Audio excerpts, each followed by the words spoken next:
magazine de tout le temps et de tout le jour. Samuel chez vous, vous le savez, c'est une émission sociopolitique qui justement permet à nos invités de pouvoir décrypter l'actualité politique en République sociopolitique, justement en République démocratique du Congo. Vous le savez, c'est tout à l'heure l'investiture du gouvernement Judith Suminwa. Est-ce que avec tout ce que nous avons justement appris sur ce programme, parce que vous savez que ce programme quinquennal s'articule comme ça sur les 6 piliers qu'avait évoqué le président de la République Félix Tshisekedi lors de son investiture. Ici, on voit la création d'emplois, l'amélioration du pouvoir d'achat, la modernisation, voulais-je dire, des infrastructures, la stabilisation du taux de change, la sécurité et la défense nationale, et ceci pour un budget de 90,9 milliards. Comment s'y prendre?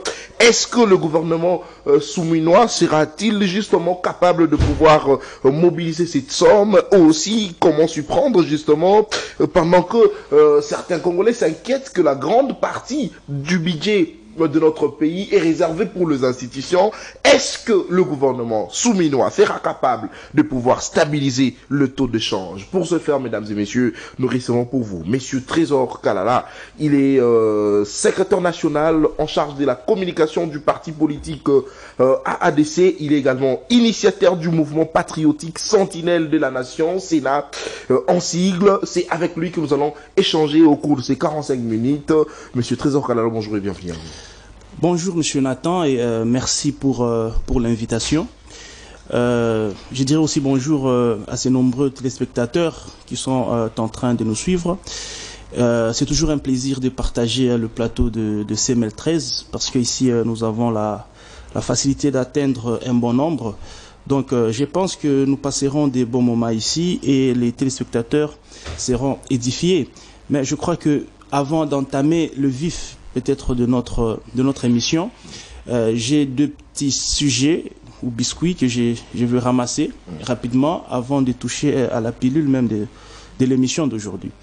Le premier sujet, c'est que j'aimerais mettre une mise au point sur ce qui concerne la société OVD, Office de voirie et drainage, dirigé par le DG Victor Toumba Tshikela. Parce que j'ai entendu dans les médias, il y a des mauvaises langues qui veulent détruire l'image non seulement du DG Toumba Tshikela, mais aussi de la société carrément. Ici, il faut noter que l'OVD a sa façon de fonctionner. Je vois des gens dire qu'il y a des routes, il y a des trous, il y a des routes délabrement très très avancées, mais pourquoi l'OVD ne fait rien? Écoutez, il faut s'informer avant de débuter des choses sur des plateaux de télévision. En fait, l'OVD fonctionne sur base de programmes. Et le programme est budgétisé, il est planifié. Alors quand une route n'est pas dans le programme de l'OVD, eh bien l'OVD ne touchera pas à cette route-là. Et ici, il faut noter que même pour les routes qui sont dans le programme, mais il faut un financement. L'OVD, ce n'est pas une entreprise génératrice des recettes. OVD, c'est une entreprise qui vit de la main tendue du gouvernement et peut-être aussi de certains partenaires. Donc, quand on ne lui donne pas, eh bien, il ne fait pas. Quand on donne, il fait. Donc, il y a des routes qui sont dans le programme. Mais quand le gouvernement ne donne pas de l'argent, ok, eh bien, l'OVD ne va pas fonctionner. Et d'ailleurs, ils fournissent beaucoup d'efforts en appelant même certains partenaires qui préfinancent même des projets et parfois qui sont payés en retard ou avec beaucoup de lenteur. Donc ici, il faut retenir que l'OVD fonctionne sur base de programme. Okay? Quand la route n'est pas dans le programme, on ne la touche pas. Et même quand la route est dans le programme, il faut que le gouvernement puisse financer. Mais fort malheureusement, le financement vient toujours en retard, compte-gouttes, et parfois, ça ne vient même pas. Donc, il ne faudrait pas tirer sur un innocent. Plutôt, il faut mettre l'accent sur le gouvernement, mettre la pression sur le gouvernement pour qu'il débourse de l'argent pour donner à OVD. Très bien, dans les 6 axes. J'ai fini rapidement, j'ai chute, c'est que ici, il faut noter qu'avant, il recevait plus ou moins 500 000 $ pour résoudre le problème d'urgence. Mais pour le moment, il ne reçoit plus rien. Donc, ils doivent tout attendre du gouvernement. L'OVD ne génère pas des recettes, il attend qu'on lui donne pour opérer. Donc, il faut arrêter avec les chantages et autres, ceux qui ne profitent pas à la République et même à cette société qui nous a déjà beaucoup aidés. Très bien, merci beaucoup, Monsieur Trésor Kalala. Allez, vous parlez de l'OVD, c'est vrai, on va parler de la modernisation des infrastructures, ça c'est dans les 6 axes justement du gouvernement, du programme du gouvernement Judith Soumouinois. Alors, qu'à cela ne tienne, Monsieur Trésor Kalala, aujourd'hui, tout à l'heure même, à l'Assemblée nationale, les députés vont investir le gouvernement Soumouinois après sa sortie il y a quelques semaines. Alors, quelle lecture faites-vous déjà d'entre deux jets de l'investition de ces gouvernements? Bon, déjà, il faut féliciter les nouveaux nominés. Et il faut dire que l'ordonnance les nommant a respecté le règle de la loi, notamment la Constitution, dans son article 90, qui stipule que un gouvernement doit être formé déjà avec un Premier ministre, des vice-premiers ministres, des ministres d'État, des ministres et des ministres délégués. Chose qui a été respectée. Donc, déjà, la nomination a respecté l'ordre constitutionnel. Déjà là, c'est quelque chose à féliciter. Et nous félicitons aussi les heureux nominés. Mais de l'autre côté, vous savez, moi j'étais en train de venir, il y a des embouteillages au niveau du Palais du Peuple, Triomphal, 24, Huileries et tout. Il y a quelque chose qui m'a quand même choqué. J'ai vu que tous ces mondes-là allaient en cortège. Le pays les a vraiment honorés.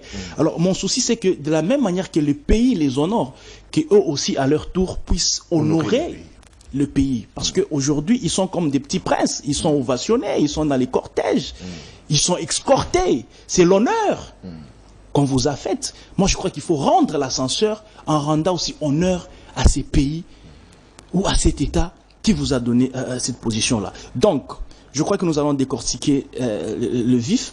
Ils seront investis aujourd'hui. Je suis curieux d'entendre la quintessence du programme du gouvernement et je crois que peut-être prochainement, si nous venons, nous allons décortiquer peut-être paragraphe par paragraphe, ligne par ligne, question de voir c'est quoi le contenu de...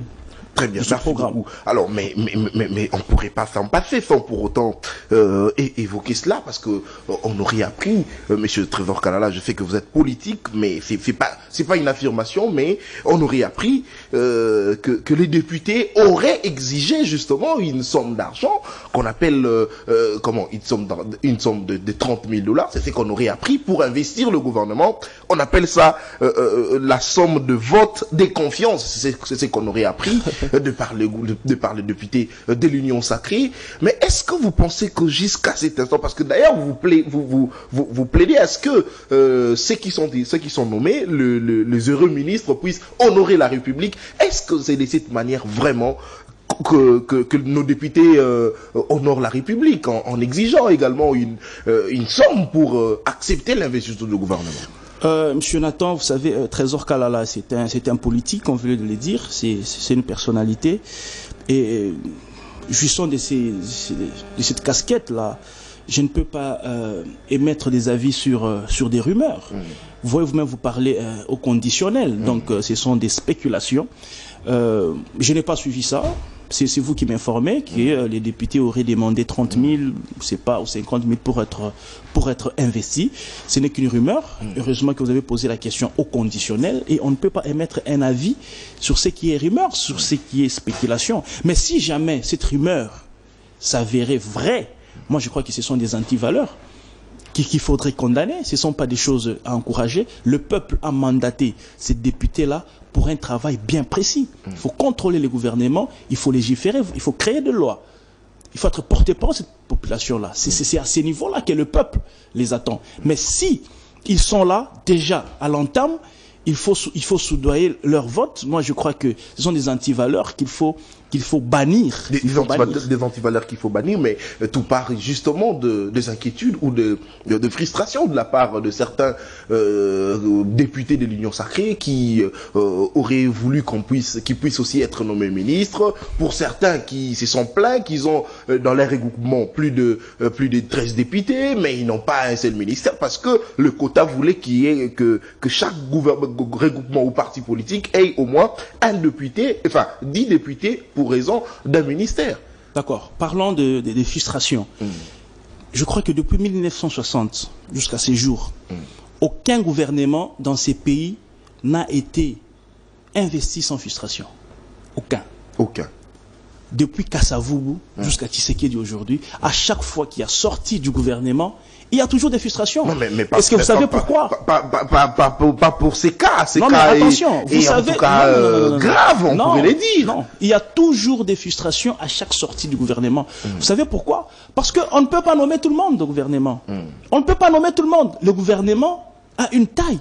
D'ailleurs, nous sommes les premiers à crier tous les jours qu'il faut réduire le nombre de ministères. Mais quand on réduit, attendez-vous à ce que tout le monde ne soit pas nommé. Il y aura beaucoup de non-nommés, et voilà, c'est ça qui crée des frustrations. Tous les gouvernements de Kasavubu à Tshisekedi a toujours eu des frustrations. Mais ce n'est pas pour ça qu'on doit brûler le pays.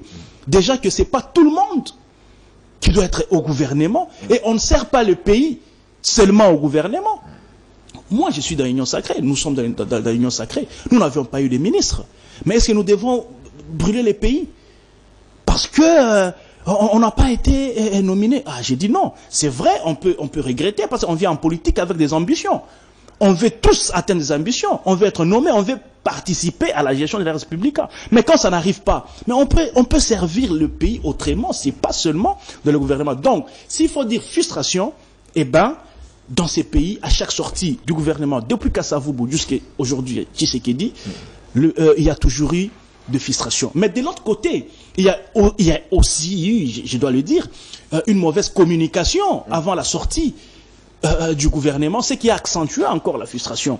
Vous avez suivi le CG, le secrétaire général de UDPS, Augustin Kabouya, qui fut informateur et aussi par ricochet formateur. Qu'est-ce qu'il vous dit?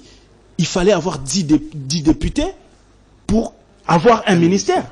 Mais lorsque le gouvernement sort, on se rend compte que la règle n'a pas été respectée entre les partenaires. C'était que si tu as 10 députés, eh bien, tu as droit à un député. À un ministre, voulais-je dire. Voilà qu'aujourd'hui, il y a des partis qui ont 12 députés, 13 députés, 30 députés, qui ont soit un ministre, soit ils n'en ont pas.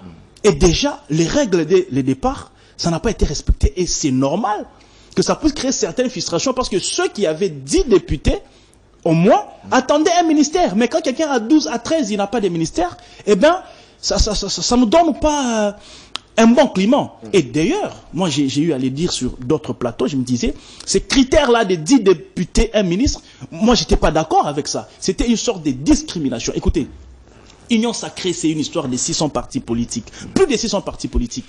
Mais nous avons constaté qu'il y a un groupe de gens qui ont pris et l'Union sacrée en otage, et même tout le peuple congolais. Les 6 membres du présidium, qui ne font pas bien leur travail, M. Nathan, il faut le dire. Parce que nous avons constaté qu'il y a beaucoup de décisions qui se prennent dans le noir. OK? Et qu'on vient imposer sur la grande majorité. Comment expliquer? Moi, j'ai mouillé les maillots.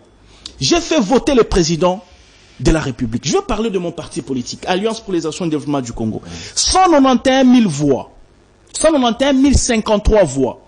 Seuil d'éligibilité. Donc, j'ai fait voter le président de la République, mon regroupement politique, à plus de 191 000 personnes. J'ai contribué à sa victoire. Et lorsque nous devons faire le partage des responsabilités pour accéder à la gestion, on me dit parce que toi tu as un député, tu ne peux pas gérer, et c'est l'autre qui a 10 députés qui peut gérer. Mais écoutez, et on parle de ça de poids politique. Non, le poids politique, c'est pas sur le nombre de députés. Je dis, moi, mon poids politique, c'est le président de la République. Dès lors que je suis en train de soutenir le président de la République, dès lors que je l'ai fait élire, eh bien, c'est lui mon poids politique et nous sommes tous sur un même pied. Moi, je crois, le critère devait être la compétence, la loyauté, la fidélité, ok, l'expertise. On devait se fixer sur ça. Mais quand on vous dit 10 députés, vous avez droit à un ministre, ceux qui n'en ont pas. Donc, on avait besoin de nous par le président de la République lorsqu'il fallait l'élire. Et maintenant qu'il est élu, il faut se concentrer sur ceux qui ont 10 députés. Pendant qu'avant de l'élire, il n'y a pas eu de conditions. Nous avons participé à sa victoire. Nous avons participé à sa réélection. D'où nous devons avoir part au chapitre. Mais comment expliquer que quand tu gagnes, maintenant, nous, il faut nous jeter dans la poubelle et il faut continuer avec les autres. Parce que même ceux-là qui n'ont pas 10 députés ont contribué dans la victoire du président de la République. C'est comme ça que moi, j'ai dit, au départ, déjà, c'était une mauvaise communication. Et voilà que vous avez dit de faire ça. Sur le terrain, vous n'avez pas fait ça. Mais en pratique, il y a des gens qui ont 4 députés, ils ont un ministre. Les autres ont 12 députés, ils n'ont pas de ministres. Ils sont allés plus loin. Il y a des regroupements qui ont 2 députés seulement. Mais ils ont un ministre. Ils ont un ministre. Vous avez le cas de UDPS Kibasa. 2 députés, ministres. Ministre de Pétentique, AVC. 4 députés, ils ont un ministère. DIPRO, 2 députés, un ministère. Alors, si nous allons dans cette logique-là, même celui qui a un député doit avoir un ministère. Si celui qui a 2 députés a un ministère, donc celui qui a un député peut avoir même un vice-ministère. C'est ça la logique. Justement. Voilà. Donc moi je crois que les choses devaient être bien réglées, mais le départ a été mauvais. Une mauvaise communication. Et voilà, c'est ça qui crée maintenant tout ce que nous sommes en train de voir. Mais qu'à cela ne tienne, c'est notre pays, on ne doit pas les brûler. On ne sert pas le pays seulement au gouvernement, on peut le servir dans d'autres secteurs. Très bien, merci beaucoup. On ne sert pas le pays seulement dans le gouvernement, mais dans différents secteurs. Vous pouvez également servir le pays comme nous le faisons ici en direct de Samuel 13 Télévision. Il s'agit ici de M. Trésor Kalala. Il est secrétaire national en charge de la communication du parti politique AADC. C'est lui, notre invité. Avec lui, nous parlons investiture du gouvernement Judith Soumina. Allez, M. Trésor Kalala, 92,9 milliards pour le quinquennat. C'est justement le budget du programme de gouvernance de Madame Judith Soumina. Est-ce que ce gouvernement sera-t-il capable de pouvoir mobiliser 92,9 milliards pour 5 ans? Ouais, vous savez, M. Nathan, le budget a toujours été prévisionnel. Ce sont des prévisions. On peut ou ne pas atteindre. Parce que quand vous prenez le 92 millions, vous le divisez par 5, vous êtes autour des 18 milliards. 18 milliards l'an. On peut atteindre ce budget, on peut aller à 18 milliards, 19, 20, même à 25. S'il y a une bonne collecte. Tout comme on ne peut pas l'atteindre, on peut aller à 15, 14, 16, 17. Donc ce sont des prévisions. Mais c'est bien de prévoir. Mais de l'autre côté, il faut avoir des sources, des revenus, des sources d'approvisionnement pour atteindre ces budgets-là. C'est comme ça que moi, je suis en train de plaider sur la production à l'interne. Aussi longtemps qu'on ne produira pas à l'interne, eh bien notre budget commencera toujours à vaciller. Au-delà de la production à l'interne, il faut une bonne canalisation de nos recettes. Il y a beaucoup de fuites de capitaux. Comment expliquer dans un pays, une personne peut être accusée de détournement de 300 millions de dollars. Une personne accusée de détournement de 300 millions de dollars. 300 millions de dollars, c'est combien de kilomètres de route? C'est combien d'écoles? C'est combien d'hôpitaux? Mais nous avons besoin de l'électricité. Raison aussi peut-être de la crainte de certains Congolais qui pensent qu'avec nos différentes autorités gestionnaires du pays qui détournent de l'argent, certains Congolais estiment que ça serait difficile pour Madame Judith d'atteindre. Mais cette fois-ci, il faut que les choses changent. On ne doit pas continuer à demeurer dans le mal. À un certain niveau, il faut que ça change. Tout ce qui commence doit finir. Donc, maintenant, moi je crois que ça doit être un gouvernement de la rupture avec toutes ces antivaleurs. Parce que nous sommes un pays qui est tellement riche. Ce pays a l'argent. Je vais faire une petite parenthèse. Même quand les gens disent qu'il faut diminuer la taille du gouvernement, 50 c'est beaucoup, il faut aller à 26 et tout. Moi je dis dans ce pays, nous pouvons avoir un gouvernement même de 100 personnes. Ça ne va pas déranger. Mais il suffit seulement de bien canaliser nos recettes et aussi diminuer les salaires, les avantages. Parce qu'il y a beaucoup de futilités autour de la rémunération des députés. Il y a des frais, il y a des rubriques qu'on doit éliminer. Comment un ministre, quand on met tout fait compte, il peut aller jusqu'à 45 000, 50 000 dollars, 70 000 dollars. Non mais c'est trop. Moi je crois qu'on peut limiter un ministre à 5 000 dollars. C'est bon. Si tu veux vraiment servir le pays, 5 000 dollars, c'est déjà bon. Et quand quelqu'un vous détourne 600 millions de dollars, il y a eu un procès ici. 600 millions de dollars. Avec 600 millions de dollars, on peut prendre en charge un gouvernement de 100 personnes pour 5 ans. Avec 600 millions de dollars. On peut prendre un gouvernement de 100 personnes pour 5 ans. C'est possible. Mais seulement qu'il y a une mauvaise canalisation de nos recettes. Il y a des détournements, il y a beaucoup beaucoup de fuites de capitaux. Et c'est comme ça que je dis, il faut produire à l'interne. C'est une priorité parce que nous sommes en train d'expatrier nos devises. Nous achetons tout de l'extérieur. Nous dépendons du prix de l'extérieur. Et il y a incompatibilité. Vous voyez que la vie est devenue aujourd'hui chère. Donc, il faut privilégier la production à l'interne. Il faut aller dans le projet des dessertes agricoles, les routes des dessertes agricoles, le projet agro-pastoral. Il faut investir beaucoup dans ça. Ça va nous rendre indépendants. Mais de l'autre côté, il faut boucher tous les trous de fuite de capitaux. Il faut changer... En fait, il faut changer la façon de faire cette fois-ci. Il faut bannir l'impunité. Quand quelqu'un détourne de l'argent, quand on l'arrête, eh bien, on va l'arrêter pour qu'il puisse purger sa peine. Nous sommes désolés, il y a des gens qu'on arrête. Nous avions eu avec Covid, il y a eu des gens qu'on a arrêtés. Mais 2 semaines... Ils ont été libérés. Ils ont été libérés. Les trucs de Foner. 20 millions de dollars. Mais il a fait 2 mois en prison. Nous avons le cas Paton. Le procès 100 jours. Mais tous ceux-là qu'on a emprisonnés, ils sont dehors. Mais... comment vous voulez qu'on atteigne le budget? Comment vous voulez qu'on se développe aussi longtemps qu'on arrête des gens, on les relâche? L'impunité a fait à ce que notre pays soit à genoux jusqu'à aujourd'hui.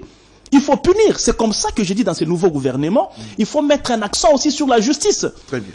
Il faut que la justice soit... Le jeune... Non mais il faut qu'il soit un vrai chien de chasse. Il faut qu'il soit un vrai chien de chasse. Il faut traquer tous ces magistrats-là qui font du n'importe quoi. Parce qu'aujourd'hui... tu as 10 millions, tu fais une année en prison et après tu sors et tu bouffes calmement.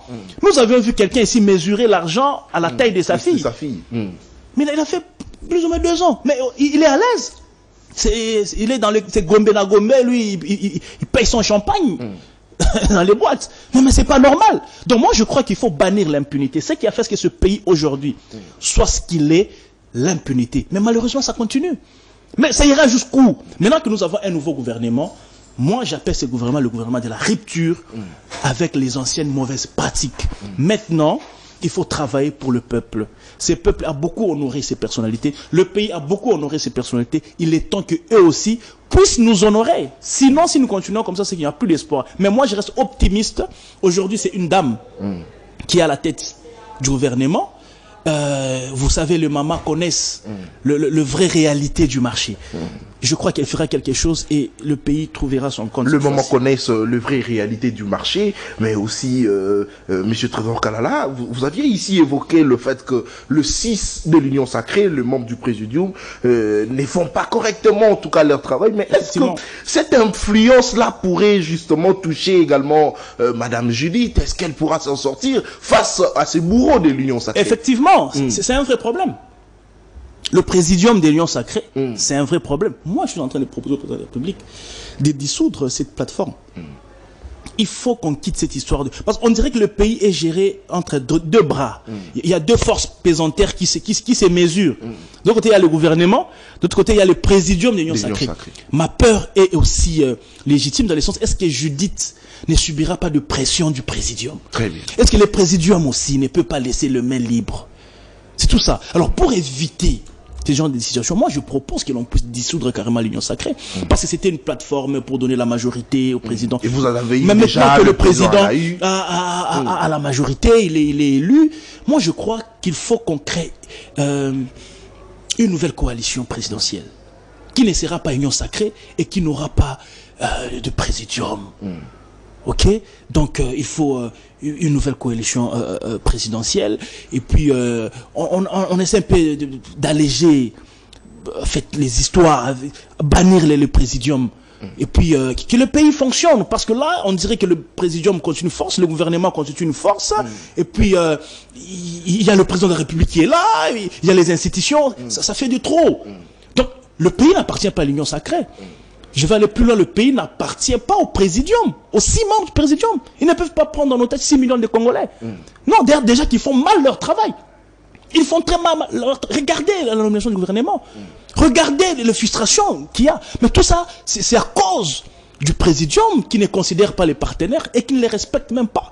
Nous avons les cas, par exemple, je peux finir par là, le cas de Kinshasa. Regardez les tickets du gouvernorat, comment ça s'est passé. Donc ce sont des gens qui se sont réunis et qui ont fait un ticket sans consulter les autres, pendant que nous sommes tous dans l'Union Sacrée. Et regardez même comment on a composé l'Assemblée nationale, et même le gouvernement, plutôt l'Assemblée provinciale, et même le gouvernorat. Il y a MLC, il y a UDPS, regardez à l'Assemblée, il y a ceux qui ont beaucoup de députés à l'Assemblée provinciale, ils ne sont pas représentés dans le bureau. En fait, tout ça là, c'est du désordre. Du désordre nous offert par le membre du Présidium. Et j'interpelle le président de la République, il faut dissoudre l'Union Sacrée, créer une nouvelle coalition présidentielle qui sera dirigée peut-être par une personnalité qui doit être flexible, alléger les choses et puis continuer. Tous ces retards que nous avons connus ici, c'est le Présidium. Regardez la composition du bureau de l'Assemblée nationale. Mais c'est une affaire des 6 partis politiques. Au Sénat, vous voyez que c'est la même chose. C'est une affaire des 6 personnalités qui doivent se disputer les postes. Parce qu'au Sénat, on apprend que c'est ça, Lofsa Maloukone, qui est vu comme président. Oui, le vice, c'est UDPS. Au regard justement de sa loyauté, non la compétence. Au regard de la loyauté. Écoutez, le président de la tout ça là, c'est du tout là-bas. C'est du tout dans ces paniers-là des unions sacrées. Écoutez, j'ai dit ici, l'union sacrée, c'est plus de 600 partis politiques. C'est pas une affaire des 6 individus. C'est pas une affaire des 6 partis politiques. C'est ça qui accentue aussi les frustrations. En principe, dans la famille du chef de l'État, on ne devait pas avoir de frustration. Ce sont les opposants qui devaient être frustrés. Pas les gens qui sont dans la famille du chef de l'État. Et même si on peut avoir des frustrations dans notre pays, en fait, dans notre famille, ça devait être mesuré. Très bien. Mais là, l'écart est considérable. L'écart est considérable et c'est pas normal. On ne peut pas avoir les opposants du président de la République dans sa propre famille politique. Non, c'est les opposants qui vont être frustrés. Mais ici, on a un opposant même qui est devenu ministre de la Justice. C'est ce qui étonne beaucoup. Bon, écoutez, il y a un peu tout ça. Donc moi, je crois qu'il faut que les choses changent cette fois-ci. Il faut que les choses changent. Moi, je veux que cette histoire de l'union sacrée puisse disparaître. Non seulement qu'on prend en otage plus de 600 partis politiques qui sont de l'union sacrée, mais au-delà de ça, on prend 100 millions de Congolais en otage. Donc c'est 6 personnes qui doivent décider sur l'avenir de toute une génération. De 100 millions de Congolais. Ah non, j'ai dit non. Et à cela, le président n'est dit non. C'est aussi ça l'inquiétude. Est-ce qu'il est d'accord de cette influence, je dirais, combien négative que vous évoquez ici de ces 6 personnalités de l'Union sacrée? Mais moi, je dois mettre le président devant ses responsabilités. Le président de la République nous avait promis de rajeunir la classe politique. Le président de la République nous avait promis une nouvelle classe politique. Et il en avait l'occasion, la seule occasion qu'il avait pour changer la classe politique, pour renouveler la classe politique ou rajeunir la classe politique, c'était les élections. Il avait toutes les manettes. Mais, voilà, fort malheureusement, ce sont les mêmes gourous qui reviennent et jusque-là, il n'y a pas de nouvelle classe politique. Il n'y a pas le rajeunissement de la classe politique. Et là, moi, je mets le président de la République face à ses responsabilités. Monsieur Tshisekedi, vous nous aviez promis de renouveler la classe politique, mais nous constatons qu'il y a des ministres éternels. Nous constatons que ce sont les mêmes acteurs qui continuent à faire le buzz dans la scène politique congolaise aujourd'hui. Mais à quand votre nouvelle classe politique? Mobutu avait sa classe politique. En fait, Kassavou avait sa classe politique, Mobutu avait sa classe politique. Mouzé Kabila, lorsqu'il est venu avec une classe. Et Joseph nous a laissé une classe. Mais à quand la génération Tshisekedi? La génération politique Tshisekedi, elle est où? Mais nous sommes en train d'aller vers le dernier mandat. Mais écoutez, vous aviez 10 ans, monsieur le président. Donc 10 ans, vous pouviez former votre classe politique. Kabila Mouzé a fait 4 ans. Mais il a mené sa classe. Mais bientôt, ça fera 10 ans. Mais quand on parle de la génération politique Tshisekedi, bon, je crois qu'il n'est jamais tard pour faire mieux. Nous sommes encore au début du mandat. C'est le moment que le président commence à s'impliquer petit à petit, à avoir sa nouvelle classe politique qui va sauver la génération future, parce que toutes les anciennes classes politiques ont montré leurs limites. Ils ont montré leurs limites. Le pays est ce qu'il est à cause de cette classe politique. Déjà un remaniement de ces gouvernements. Après, il en est où 2 ans? Bon, je sais pas. On va d'abord voir comment ils vont travailler. En fait, c'est les résultats. C'est les résultats qui va nous pousser à répondre à cette question. Mais déjà, il faut dire, monsieur le président de la République, renouveler la classe politique. Vous avez des jeunes comme nous qui vous soutiennent, qui vous aiment, qui vous accompagnent. Mais pourquoi ne pas leur donner la chance d'exercer aussi leur expertise dans la gestion de la République? Peut-être que nous changerons les choses. Parce que vous savez, toute cette classe politique-là, ils ne connaissent pas les réalités que toi, Nathan et moi, nous vivons.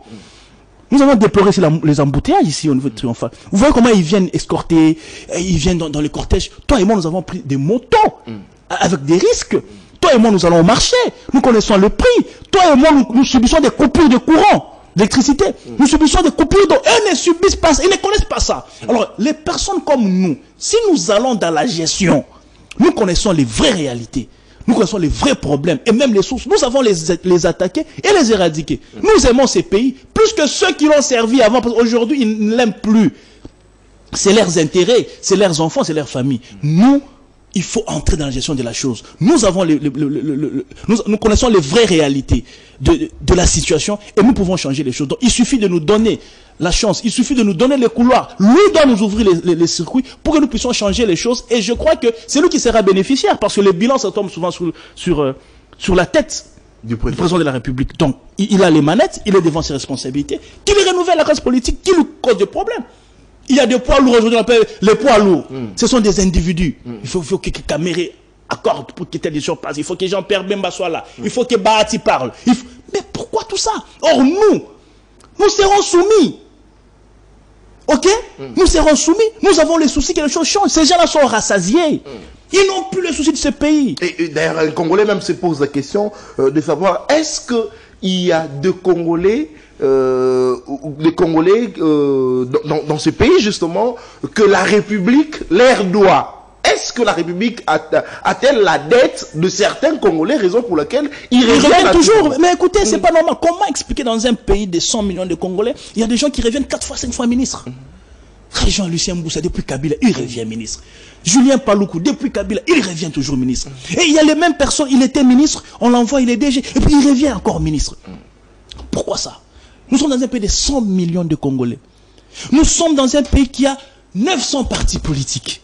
Le président de la République est soutenu par autant de jeunes compétents, intelligents, compétents, loyaux, ayant l'amour de ce pays. Mais pourquoi ne pas ouvrir les couloirs? On tourne autour de mêmes personnes, Mais quand ça changera, moi je crois qu'il est grand temps, il faut que ça change. Les jeunes sont derrière le président de la République. Il doit les honorer. Il faut qu'on change ces pays. Sinon, si nous rentrons... Parce que dans ces pays, c'est un système. La corruption, le détournement, le désordre, c'est bâti sur un système. Et ce système-là est soutenu par des individus. Malheureusement, ce sont les mêmes individus qui reviennent toujours. C'est que le système ne changera pas. Très bien, merci beaucoup, mesdames et messieurs. Vous êtes en direct de Samuel 13, vous le faites bien. Merci de la confiance renouvelée à ces magazines, surtout à votre chaîne de l'excellence et du professionnalisme. Je rappelle qu'il s'appelle Monsieur Trésor Kalala. Il est secrétaire national en charge de la communication du parti politique AADC, initiateur du mouvement patriotique Sentinelle de la Nation. C'est avec lui que nous sommes en train d'échanger sur l'investiture du gouvernement, parce que c'est tout à l'heure à l'Assemblée nationale. Cette fois-ci, parlons maintenant de ces 6 piliers comme ça que va justement pouvoir travailler ce gouvernement. Question de faire en sorte que la population puisse se retrouver. On parle ici premièrement de la création d'emplois, où on apprend qu'à l'horizon 2028, le gouvernement veut créer un total de 6,4 millions d'emplois. Est-ce que ça sera possible, Monsieur Trésor Kalala? Vous savez, dans ces pays, c'est vrai, on peut avoir les compétences. Mais la plus grande qualité, c'est la volonté que nous devons avoir. S'il faut parler de compétences, Kabila a été entouré que de professeurs, que de docteurs. Aucun assistant autour de Kabila, aucun chef de travaux. Professeurs, docteurs, professeurs émérites. Ce sont les gens qui ont entouré Kabila. Mais il a échoué. Et ce sont les mêmes personnes qui entourent Tshisekedi. Tshisekedi a des Bochab, il a des Jacques Njoli, il a des Vital Kamere, Bahati Lukwebo. Ce sont des personnes très intelligentes, compétentes. Mais pourquoi on n'a toujours pas des résultats? Parce qu'il y a manque de volonté. Moi, je crois que avec la volonté, avec l'amour du pays, c'est possible. C'est comme ça que j'appelle ce gouvernement le gouvernement de la rupture avec les anciennes pratiques. Donc, si Madame Sumina met de la volonté, les ministres mettaient de la volonté, avec le concours de tous les peuples, ok, je crois que nous pouvons atteindre. Nous pouvons atteindre ces 6,4 millions, 6,4 millions d'emplois. Pour 5 ans. C'est possible. C'est comme ça que j'ai dit, nous devons favoriser la production à l'interne. Nous avons notre économie tournée vers beaucoup plus les mines, hein, et aussi les impôts, les taxes et tout. Mais si nous investissons dans l'agriculture, prenons un projet comme Bukangalozo. Vous pensez que ça peut vous prendre combien, ça peut vous produire combien d'emplois? Un projet comme celui-là. Prenons le projet du service national, avec Kanyamaka CC, qui doit s'étendre sur 5 autres sites. Ça peut vous prendre combien d'emplois? Vous avez, si on doit relancer la pêche, nous avons le lac Tanganyika. On parle de 7 couches de poissons. Il semble que les couches se sont augmentées. Il y a les poissons qui meurent de vieillesse. Si on relance la pêche industrielle sur le lac Tanganyika, ça peut nous prendre combien d'emplois? Vous avez le lac Mwero. Ok?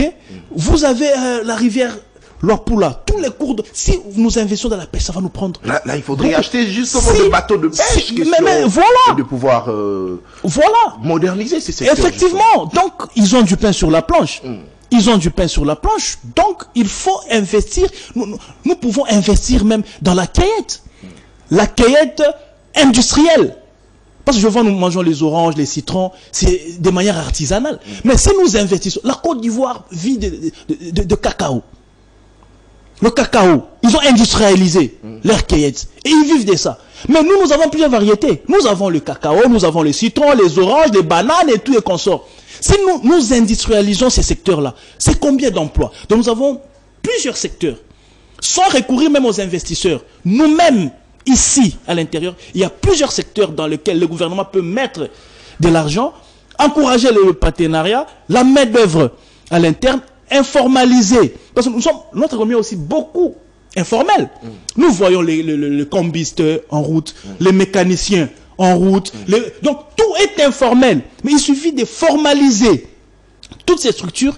Ce sont des emplois qu'on va créer. Donc nous pouvons aller même au-delà sur une durée de 5 ans. C'est question de volonté, question d'expertise et beaucoup plus d'amour pour ces pays. Nous allons y arriver. Amélioration du pouvoir d'achat, c'est d'ailleurs là où vous aviez dit que maman, comme on le dit en lingala, maman de Ayebi, maman Judith, est-ce qu'elle sera capable comme ça, d'améliorer le panier de la ménagère? Surtout on parle de l'amélioration du pouvoir d'achat de Congolais, la stabilisation du taux d'échange, c'est aussi ça le problème. Et c'est chaque jour qu'on se réveille, qu'on se réveille avec notre prix du dollar. Hier, c'était par exemple à 28. Aujourd'hui, vous vous réveillez, c'est à 29. Demain, ça sera 30, ainsi de suite. Est-ce qu'elle sera capable, en tout cas, de pouvoir, avec ses gouvernements, aussi avec cette prévision budgétaire, elle sera capable de pouvoir nous donner les résultats escomptés, surtout dans l'amélioration du pouvoir d'achat de Congolais? Moi, je crois que je devais peut-être encore me répéter, parce que tout ça là, ça entre dans la production. Parlons un peu de notre monnaie. C'est vrai, le dollar, il ne cesse de grimper. Mais de l'autre côté, vous devez savoir que nous aussi, peuple congolais, nous sommes à la base de la dévaluation de notre monnaie. Comment ça? Nous n'aimons pas notre monnaie. Nous n'aimons pas notre monnaie. Si j'ai 10 dollars et 27 000 francs, je te propose entre les deux monnaies, tu prends quoi? Tu vas prendre 10 dollars. Tu verras quelqu'un, tu lui donnes 30 000 francs. Il dit non, on a payé ça à 10 dollars. Donc nous aimons la monnaie étrangère qui est notre monnaie. Tu payes la maison. Est-ce que tu payes la maison en francs? Non. En dollars. Tu payes la maison en dollars. Parce que le bailleur, il est congolais. Mais quand on lui tend les francs, il dit papa, nous qui l'en a dollars. Il est le premier à se mettre au coin de la rue pour dire ah, dollars, ils ont matamakasi. Mais ils ont mata parce que nous avons fou la yango. Besoin de te fou la dollars. Mais si nous payons le loyer en dollars, nous payons plutôt en francs, nous payons les Minerval en francs, nous faisons nos transactions en francs, vous verrez que le dollar ne prendra pas les dessus comme nous sommes en train de le vivre aujourd'hui. Et aussi, comment les dollars peuvent circuler entre les mains des gens comme ça? Ailleurs, ce sont des billets des banques. Les dollars, ce n'est pas entre les mains de tout le monde. Non. Moi, je crois qu'il faut mettre les francs en circulation et les dollars doivent rester à la banque. Le dollar, quand j'ai besoin du dollar, je dois aller à la banque. Je ne dois pas le trouver auprès d'un marchand en route. Non, ça ne se passe pas comme ça. Donc déjà, nous aussi, le peuple, nous sommes contributeurs dans la dévaluation de notre monnaie. En tout cas, nous sommes complices. Donc arrêtons. Aussi longtemps que toi, bailleur, tu prends les dollars, arrête de te mettre au coin des rues pour dire dollars réseau mata. Banane qu'on soit franc, garantie. Donc 1000 dollars à garantie, je viens avec ça en francs. Le loyer, je le paye en francs.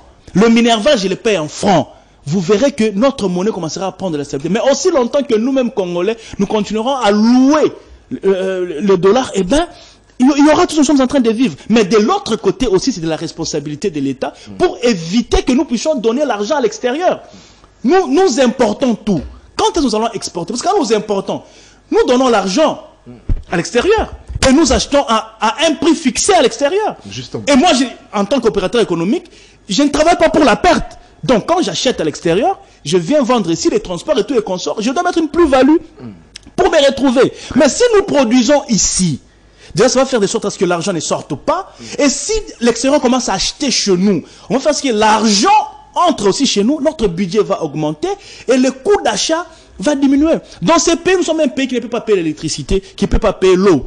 Dans ces pays, pour le national, on peut aller plus loin, la nourriture peut être même gratuite. Dans ce pays. Justement. Nous avons une capacité de nourrir 200 milliards. 200 milliards de personnes dans le monde. Notre pays, notre sol. Nous avons cette capacité. 200 milliards. Nous sommes 100 millions. Nous sommes dans un pays où la nourriture peut être gratuite. L'eau peut être gratuite. L'électricité peut être gratuite. Donc nous pouvons y arriver. Mais c'est question de volonté. Question d'une bonne expertise. Et surtout beaucoup, l'amour de la patrie, ça peut nous amener à aller plus loin. C'est comme ça que je donne la chance à ces gouvernements. Je reste optimiste. Je ne veux pas le maudire comme font les autres. Non, font les autres. Et aussi Maté, ils vont échouer. Non. Moi, je prononce des bonnes paroles pour mon gouvernement, pour mon pays. Parce que quand ça change, ça changera pour tout le monde, y compris nous. Parce que quand ça ne va pas, même pour nous, ça ne va pas. Quand le transport est difficile, c'est pour nous tous. Même les ministres sont dans les embouteillages aujourd'hui. Malgré leurs gyrophares, ils sont aussi, nous souffrons tous. Donc moi je crois, avec un peu de volonté, avec un peu d'amour, avec une compétence moyenne, on peut changer beaucoup de choses dans ce pays. Allez, nous terminons cette émission avec le côté sécuritaire, parce que dans les 6 VAX, on parle également de la sécurité et la défense nationale. C'est aussi vraiment l'un de problèmes qu'on a ici en RDC, la sécurité. En tout cas, c'est presque partout. À Kinshasa, dans nos provinces, il y a insécurité, mais avec à la tête du ministère de l'Intérieur et Sécurité, monsieur Jacquemain Chabani, est-ce que vous pensez vraiment que cette fois-ci, on pourrait trouver, enfin, le gouvernement a trouvé la bonne personne qu'il faut à la place qu'il faut, comme on l'a dit, monsieur Trésor? Bon, déjà, il faut ici noter que l'insécurité, c'est pas seulement à République démocratique du Congo ou seulement à Kinshasa. Parce que là, vous parlez de l'insécurité urbaine, si je m'abuse. Justement. C'est pas seulement à Kinshasa. L'insécurité est partout. Il y a des villes où le taux de criminalité est élevé. Vous avez des villes comme Johannesburg, par exemple. Mais vous avez des villes comme Yeoville, à l'Afrique du Sud, là-bas. Même aux États-Unis, il y a des coins, il y a des villes où ça badine pas là. C'est même avec les armes à feu, insécurité urbaine. Donc, il faut dire qu'il y a l'insécurité à Kinshasa, comme partout ailleurs, mais il y a même ailleurs où ça dépasse Kinshasa. Mais parlons de Kinshasa, parce que nous vivons à Kinshasa et nous voulons vivre en paix. Il faut que ça change, parce qu'il y a quand même une recrudescence. Il faut noter que les années 2000, l'insécurité que nous avions à l'époque, c'est pas celle que nous avons aujourd'hui. Et surtout avec le phénomène Kuluna, qui est né dans les années 2012, 2010. Vous voyez, le phénomène Kuluna est venu encore accentuer l'insécurité. Et il faut un bon ministre de l'Intérieur. Ben, malheureusement, tous les ministres de l'Intérieur que nous avions connus, ils ont tous échoué. Le ministre... Daniel Asselo, Gilbert Kabanda... Bon, vous savez, l'insécurité, cette situation, il ne faut pas la prendre de quand Tshisekedi a pris le pouvoir. Je vous ai dit l'histoire des Kuluna, c'est les années 2008, 2009... que ça a pris de l'ampleur, mais 2014, 2013, c'était chaud. Cette histoire des Kuluna. Donc, tous les ministres de l'Intérieur qui sont passés, personne n'a réussi à éradiquer ça. Depuis Kabila qui nous a laissé ça, jusqu'à aujourd'hui. Ok? Donc, chaque rivière a sa source. Depuis l'origine de cette grave insécurité, du moins pour Kinshasa, jusqu'à aujourd'hui, aucun ministre de l'Intérieur n'a réussi à éradiquer. Il y a eu un semblant de réussite à l'époque du général Kanyama, avec l'opération Likofi, qui malheureusement, il y a eu même des innocents qui sont passés par... qui ont perdu la vie dans cette opération Likofi. Mais après, aujourd'hui, nous voyons qu'il y a encore les urgences de cette insécurité. Il y a une opération Panthère Noire, mais qui est en train aussi de flotter là. On ne sent pas, parce qu'il semble qu'eux-mêmes qui sont dans les Panthères Noires, eh ben, ils sont encore eux-mêmes créateurs de l'insécurité. Il y a trop de dérapages. Bon, aujourd'hui, nous avons un nouveau ministre, le ministre Jacquemain Chabani, qui est de l'UDPS. Moi, je reste optimiste. Je pense qu'il va résoudre la situation. Mais au cas contraire, moi, je me dis, à la place, moi, j'aurais fini cette histoire d'insécurité. Comme j'étais en train de dire, le problème, c'est l'impunité. On ne sait pas punir. On ne sait pas punir. Est-ce que vous savez que ces délinquants-là, on connaît leurs parents, on connaît où ils habitent, on connaît leurs adresses, la police connaît. Mais on ne les traque pas. Pourquoi? Ils peuvent commettre un forfait ici, ils disparaissent, mais le soir, il va revenir chez lui, c'est là, il mange, et puis nous tous dans les réseaux, celui-là c'est un Koulouna. La police sait que celui-là, c'est un Koulouna. Mais on ne sait pas l'arrêter, pourquoi? Et quand on les arrête, après 3 mois, on les retrouve encore à la cité. Donc, c'est un problème d'impunité. On ne sait pas aller jusqu'au bout de la sanction. On peut bien sortir les règles, on peut bien lire des communiqués, mais l'applicabilité jusqu'au fond, ça pose problème. Il n'y a pas un vrai suivi. L'opération peut bien commencer, maintenant c'est Panthère Noire, les Koulouna et tout. Mais après 1 mois de bas, ça devient quoi? Ça ne devient rien. Opération Likofi, oui, au début c'est bien, mais après ça devient quoi? Tout ça là. Donc il faut aller jusqu'au bout de la sanction. On peut éradiquer ça. On peut éradiquer ça. Mais nous avons les Koulouna qui sont amis aux militaires, qui sont amis aux policiers. Nous nous familiarisons et puis il te dit attention, on a Koulouna. On a Koulouna. Et tout le monde dit ah Koulouna, les policiers, c'est Koulouna. Et puis les policiers disent petit on a Koulouna. Mais ça c'est la faiblesse. L'État a le monopole légal de la violence. L'État a le monopole légal de la contrainte. C'est dans ses prérogatives. Alors quand un individu est plus fort que l'État, si l'État m'a les a raté. Donc c'est comme un enfant, si pas parent, non. L'État si ça m'a été. Mais dans notre pays, nous avons constaté que Koulouna si l'État m'a c'est anormal. C'est une faiblesse. Une faiblesse à outrance. Et c'est gravissime. Il faut mettre fin à ça. Mais est-ce qu'aussi c'est simplement parce que les différents policiers que nous recrutons au sein de notre police nationale congolaise sont pour la majeure partie aussi de jeunes Koulouna qui sont venus. Effectivement, le problème c'est à la base. Oui, la base, mais c'est dans les secteurs de la sécurité à l'interne. Déjà au niveau du recrutement, ça pose problème. Un policier, c'est un discipliné, c'est un ordonné. Mais ici, l'image que nous avons de la police, il faut être voyou. Eux-mêmes, ils se comportent mal. Regardez comment ils interpellent les motards. Regardez comment ils interpellent le chauffeur. Regardez comment ils ont un mandat quand ils doivent aller interpeller un citoyen. Regardez comment ils le font. C'est de la voyoucratie. Et c'est l'image qu'on a maintenant de la police. Donc, un policier, c'est un voyou. Il se comporte comme un voyou. Il s'enivre, il fume en public, il prend du chanvre. Ok? Il a un langage de voyou, il interpelle les gens comme des... Et puis il grimpe sur le véhicule. Effectivement. Donc, tout ça là, c'est un secteur qui doit être assaini. Donc, le nouveau ministre, est-ce qu'il connaît tout ça? Nous connaissons tout ça. Jacques Chabani, certainement, il connaît. C'est un ancien de l'UDPS. C'est un ancien secrétaire général de parti politique. De parti politique au pouvoir. Mais depuis un temps, il est conseiller à la présidence.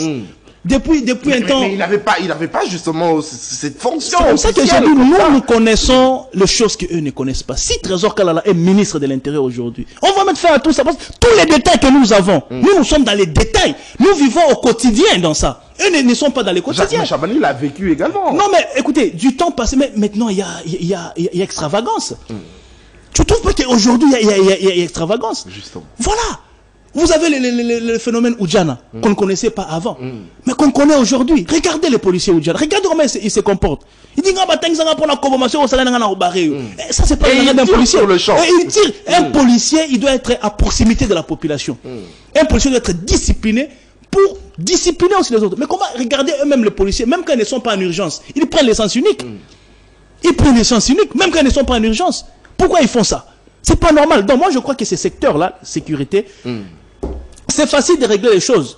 Quand on les connaît, quand on les vit, comme je disais, je reste optimiste. Je crois que Jacques May changera les choses. Très bien, il reste la défense, justement, parce que nous n'avons plus de temps. En quelques minutes, la défense, certainement, nous allons revenir pour en parler davantage après l'investiture du gouvernement. La défense, les secteurs de la défense, aussi un autre problème. Jean-Pierre Bemba, qu'on croyait qui pourrait justement nous apporter une solution à ce problème. Pourquoi? Parce que il serait un ancien chef de guerre, mais son succès aujourd'hui, il est au ministère du Transport. C'est pas un problème. Mais est-ce que vous pensez que vraiment avec aussi ce problème lié à l'insécurité à l'Est avec les attaques du Rwanda, nous connaissons tous, est-ce que ça pourrait vraiment aussi, est-ce que cela pourrait justement empêcher ce gouvernement de pouvoir bien travailler comme les Congolais attendent? Bon, la défense, déjà, il ne faudrait pas dire que le passage de Jean-Pierre Bemba à la tête de ces ministères-là, c'est un échec. Non, il y a eu beaucoup d'avancées. L'armée que nous avons aujourd'hui, c'est pas l'armée qu'on avait hier, Monsieur Nathan. Là, il faut reconnaître. Regardez aujourd'hui comment nos militaires s'habillent. Non, mais regardez comment ils s'habillent. Non, oui, vous étiez le premier à critiquer comment les militaires n'avaient pas de tenues. Ils marchaient des tenues déchirées, avec de bottines trouées. Nous étions en train de condamner, mais quand ça s'améliore, reconnaissons aussi que ça s'est amélioré. Déjà, c'est parmi les critères d'une bonne armée. Regardez aujourd'hui comment nos militaires sont habillés. Regardez aujourd'hui comment nos militaires sont équipés. Regardez les armes que nos militaires tiennent aujourd'hui. Ce sont les armes qu'on voit dans les films américains. Ce sont maintenant les armes que nous avons aujourd'hui. Il y a des armes qui coûtent $2000, une arme. Aujourd'hui, nous avons les militaires qui s'habillent bien, qui sont bien équipés. Nous avons les armes et aujourd'hui sur terrain, il faut noter que les FARDC sont en train de gagner de l'espace avec l'opération Vengeance du Léopard. Aujourd'hui, les FARDC sont en train de gagner du terrain. Nous sommes en train d'avancer. Et puis, gagner la guerre, c'est sur la durée. Il faut du temps. Cette guerre date depuis 30 ans, papa. Ok? Jean-Pierre Bemba est passé à la tête de ce ministère. Il n'a pas fait 5 ans. Mais nous avons vu les avancées. Aujourd'hui, la force qu'avait le Rwanda hier, il l'a pris aujourd'hui. Aujourd'hui, nous sommes supérieurs. Et nous sommes en train d'avancer petit à petit. Nous allons finir ça. La victoire, c'est sur la durée. C'est sur les temps. Nous allons finir cette guerre. Donc, il a eu à faire son bilan avec la continuité de l'État. C'est lui qui vient. Il va aussi continuer. Là où il va s'arrêter, l'autre viendra. C'est comme ça. Ça tourne. Merci beaucoup, Monsieur Trésor Kalala. Allez, cette émission est complètement terminée. Je vous donne 2 minutes pour la conclusion. Je dois conclure quand même. Vous savez, aussi toujours dans le domaine du gouvernement, vous savez qu'il y a aussi un ministère de la culture. Et la culture aussi dans notre pays prend une très grande place. Notamment la culture musicale. Ici, comme vous le savez, il y a notre frère Mike Kalambai qui prépare un grand concert au Stade de Martyrs le 27 juillet. Alors moi, en tant que jeune politique, je suis en train d'inviter tous les jeunes politiques ou toutes les personnes politiques qui ont l'habitude de nous suivre d'aller louer Dieu au stade, parce que nous sommes dans un pays laïque, mais à un certain niveau, nous sommes beaucoup plus chrétiens. Mais j'invite même les autres religions d'aller au stade glorifier Dieu dans ces concerts que moi j'ai intitulé Zongisa Yesu Namboka. Pas que Zongisa Yesu na stade comme les autres le disent, mais moi je dis Zongisa Yesu Namboka, parce que quand le président de la République a pris le règne, il a dédié ces pays à Dieu. Mais à un certain période, on a vu certaines pratiques qui se sont encore passées au stade. C'est comme ça que nous appelons au frère Mike Kalambai de retourner Jésus dans ces stades et aussi dans ces pays. Donc c'est le concert du peuple, c'est le concert de tous les Congolais. J'invite tous ceux-là qui aiment Trésor Kalala, tous ceux-là qui suivent Trésor Kalala, tous ceux-là qui suivent la politique, de venir au stade, louer Dieu. Parce que vous savez que la guerre que nous avons est sur plusieurs dimensions. La guerre est sur la dimension opérationnelle. La guerre est sur la dimension politique. La guerre est sur la dimension communicationnelle. Mais la guerre est aussi sur la dimension spirituelle. La guerre est aussi sur la dimension spirituelle. Alors nous interpellons ou nous invitons tout le peuple congolais de venir massivement au Stade des Martyrs le 27 juillet. Nous allons élever Dieu. Nous allons dédier notre pays entre les mains de Dieu pour que nous puissions aussi gagner cette guerre qui nous guette depuis aujourd'hui plus de 30 ans. Très bien, merci beaucoup. Allez, une date à ne pas oublier. Moi, je serai là. Et toi également, tu dois être là. Il faut être là. Allez, Papa Mike, je l'aime beaucoup. C'est mon musicien préféré. En tout cas, il n'y a pas de polémique. Je l'aime. En tout cas, tu es vraiment... Mais vous ne connaissez même pas une de ses chansons, là? Non, j'en connais davantage. Ah, okay. Plusieurs même. C'est le seul musicien chrétien que j'aime. D'abord, après les autres. C'est d'abord lui. Donc nous sommes pareils. J'avais pris même la décision de pouvoir faire sa promotion sur mes réseaux sociaux, faire la promotion de son concert gratuitement sur les réseaux sociaux. Donc rendez-vous le 27 juillet. Sur mon TikTok en tout cas. J'invite également à mon tour le Congolais de répondre présent le 27 juillet parce que moi-même je ferai là. Allez, c'était Monsieur Trésor Kalala, c'était lui notre invité. Il est secrétaire national en charge de la communication du parti politique AADC. Il est initiateur du mouvement patriotique Sentinelle de la Nation. Certainement, il sera là pour veiller à ce que le ministre puisse honorer la République parce qu'ils ont été honorés aujourd'hui. Ils ont été honorés parce qu'ils sont ministres. Ils ont été honorés parce qu'on les investit aujourd'hui. Ils ont été honorés parce que nous sommes bloqués dans les embouteillages, mais eux, ils ont été escortés. Dans la République les a honorés. et également doivent honorer la République, raison pour laquelle M. Trésor Kalala sera comme ça la sentinelle de la nation pour essayer d'interpeller les différents ministres, surtout ceux-là qui vont voler en tout cas. Moi je n'appelle pas ça détournement, mais j'appelle ça vol. Il faut appeler les chats par son nom, c'est du vol. Cet argent n'est pas à toi. Quand tu prends, c'est pas un détournement, mais c'est du vol. Allez, on se retrouve comme ça demain avec le même plaisir. D'ici là, portez-vous bien et bonne suite de la journée chez vous. Au revoir.